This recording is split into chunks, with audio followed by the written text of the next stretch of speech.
E se o sacrifício final de Yuji Itadori em Jujutsu Kaisen Modulo tivesse dado completamente errado? O ano é 2086, a invasão alienígena acabou e a Terra foi salva. Só que pro Yuji, essa vitória veio com um preço pesado demais. Ele se tornou imortal. Enquanto todo mundo ao redor envelhecia, morria e virava parte da história, ele continuava ali, igual. O tempo passava para todo mundo, menos para ele. E percebendo que o mundo nunca mais teria feiticeiros no nível do Gojo, Yuta, ou qualquer monstro daquele calibre, Yuji tomou uma decisão extrema. Ele queria acabar com a dependência da humanidade em cima do Jujutsu. A ideia era simples: se sacrificar de vez e deixar o futuro nas mãos das pessoas comuns. Para isso, Yuji divide a própria alma e se transforma em um tipo de artefato vivo, igual aos dedos do Sukuna, ficando selado para ser o último recurso da humanidade. Mas e se esse plano desse errado? E se o mundo esquecesse como abrir o selo? E se Yuji ficasse preso no escuro absoluto? Não por anos, nem por décadas, mas por 1000 anos. 10 séculos sozinho, consciente, sem poder morrer e sem poder escapar. Hoje vamos explorar essa linha do tempo onde o plano de Itadori sai do controle e o nível de poder vai parar num ponto completamente absurdo. Antes, se inscreve, ativa o sininho e deixa o like. Agora bora começar. Para entender tudo, a gente precisa voltar para 2086, logo depois da guerra contra os Simurianos. A Terra tinha acabado de sobreviver a uma ameaça absurda. Depois de batalhas pesadas, com uma Uraga se adaptando até contra a tecnologia alienígena, ambas as raças chegam a um acordo. E após isso, Yuji reaparece de novo. Ele surge segurando a cabeça do Panda, manda um "e aí" pra Nobara e, de como esperado, já toma uma bronca por ter sumido durante a guerra.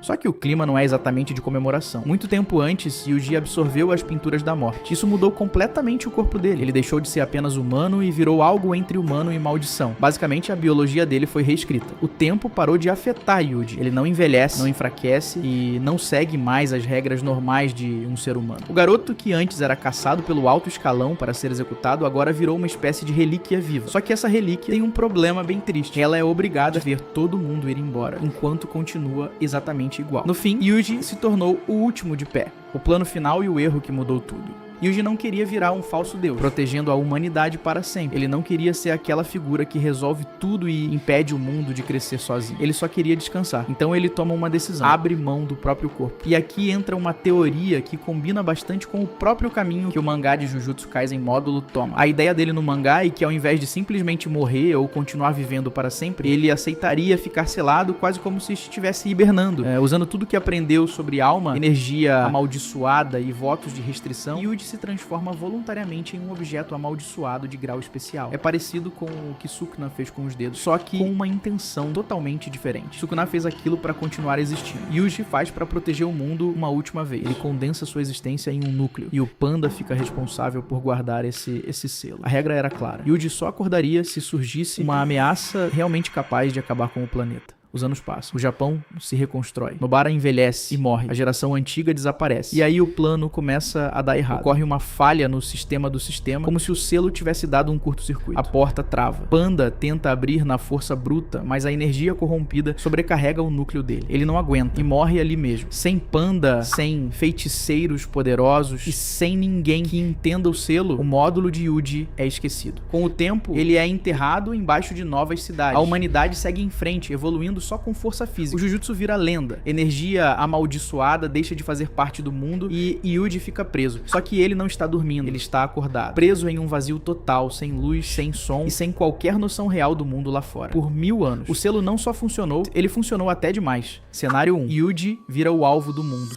Agora avançamos para o ano 3086. Depois de 1000 anos, o selo finalmente racha e o módulo se abre. Yuji acorda, mas não reconhece mais nada. O plano dele deu certo, só que de um jeito assustador. A humanidade evoluiu demais. A genética humana chegou no limite. A restrição celestial virou quase um padrão natural. Todo mundo nasceu com corpos absurdamente fortes, parecidos com Toji ou Maki. Só que a energia amaldiçoada praticamente sumiu. O Jujutsu virou uma história antiga e é aí que nasce o problema. Yuji agora é a maior anomalia do planeta. Ele é um ser cheio de energia amaldiçoada em um mundo que não entende mais o que isso significa. Para essa nova humanidade, Yuji não parece um salvador. Ele parece uma ameaça, um ser antigo, perigoso, impossível de medir, carregando uma energia que ninguém mais conhece. O cara que deu a vida pela humanidade agora é tratado como o inimigo público número 1. Exércitos inteiros cercam Yuji, milhares de guerreiros com força física absurda, armas futuristas, artilharia pesada e corpos treinados ao extremo vão para cima dele. Yuji até leva alguns golpes, mas a regeneração dele cura tudo quase na hora. E o pior é que ele não quer matar ninguém. Ele ainda está tentando tentando se segurar. Mesmo depois de 1000 anos preso, ainda existe uma parte dele que lembra por que fez tudo aquilo. Então ele usa o máximo de poder só pra se defender. Só que, em algum momento, Yuji entende que essa nova humanidade, ele nunca vai aceitar a existência dele. Ele percebe que se continuar fugindo e apanhando, aquilo nunca vai acabar. Então ele decide mandar um recado. Yuji para de se defender por alguns segundos e deixa o exército descarregar tudo nele. Mísseis, rajadas de energia, golpes diretos, ataques de todos os lados. Quando a fumaça baixa, ele ainda está de pé. O corpo se regenera em poucos instantes. E ele olha para todos com uma expressão séria. Ele não mata ninguém, mas libera toda a pressão da energia amaldiçoada ao redor. A aura dele fica tão pesada que o exército inteiro cai no chão. Ninguém consegue se mexer direito. Alguns mal conseguem respirar. Yuji deixa bem claro: não venham atrás de mim de novo. Depois disso,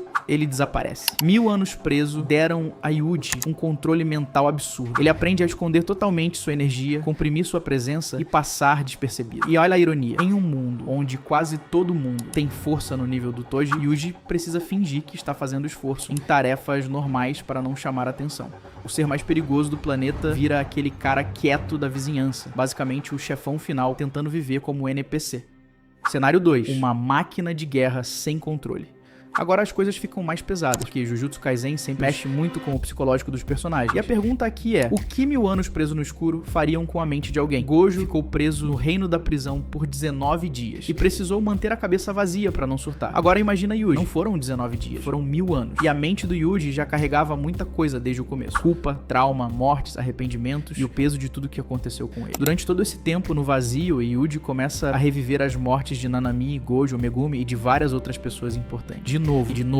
Como o corpo dele não morre e não desliga, a mente dele não tem como escapar. Com o passar dos séculos, a parte humana do Yuji começa a quebrar. A bondade dele vai sendo engolida pelo instinto de maldição que existe dentro do corpo dele. Quando o selo finalmente se abre em 3086, não é mais o mesmo Yuji que conhecemos que sai dali. Ele não sai confuso. Ele sai vazio, frio, sem emoção. Uma máquina de guerra que perdeu completamente o controle. Qualquer humano com restrição celestial que tenta enfrentá-lo é derrotado sem dificuldade. Yuji não conversa, não tenta entender e não procura uma solução. Ele só anda e destrói tudo que aparece no caminho. A força física dos humanos evoluídos simplesmente não consegue lidar com a energia amaldiçoada dele. O herói que queria proteger o mundo vira uma ameaça andando pelo planeta. E o pior é que ele não tem mais um objetivo claro. Ele não quer dominar, não quer salvar, não quer provar nada. Ele só existe.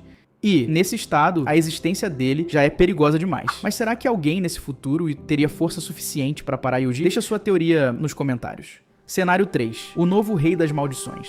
Agora chegamos ao pior final possível. O plano original de Yuji era acordar apenas se a humanidade enfrentasse uma ameaça real de fim de mundo. E em 3086, isso finalmente acontece. Uma nova raça alienígena aparece para apagar a Terra. Mesmo com humanos no nível de Toji espalhados pelo planeta, a humanidade começa a perder feio. Bilhões morrem em poucas semanas. Desesperados, os sobreviventes encontram o módulo de Yuji enterrado nas ruínas de Tóquio. Eles usam tecnologia pesada, lasers de fusão e tudo que ainda tem para tentar forçar o selo. No fim, conseguem abrir e imploram por ajuda. Yuji se levanta das sombras. Só que o ser que acorda ali não é mais o Itadori que eles esperavam. 1000 anos no escuro transformaram Yuji no oposto do que ele um dia foi. Ele virou exatamente aquilo que passou a vida tentando impedir. Durante todo o seu tempo selado, a mente dele não teve nada pra fazer além de repetir, calcular e treinar. Yuji dominou o Jujutsu em um nível absurdo. Quando ele olha para o céu cheio de naves e para os humanos feridos pedindo ajuda, ele não sente empatia. Para ele, não existe mais aliado ou inimigo, só existe um mundo que deixou ele apodrecer sozinho no escuro por 1000 anos. Então, Yuji levanta a mão e ativa sua expansão de domínio. A área inteira é tomada pela técnica. Não é algo pequeno, limitado a um prédio ou a uma rua. A técnica cobre uma região enorme. A pressão amaldiçoada derruba parte da frota alienígena no céu, enquanto a manipulação de sangue atinge tudo ao redor.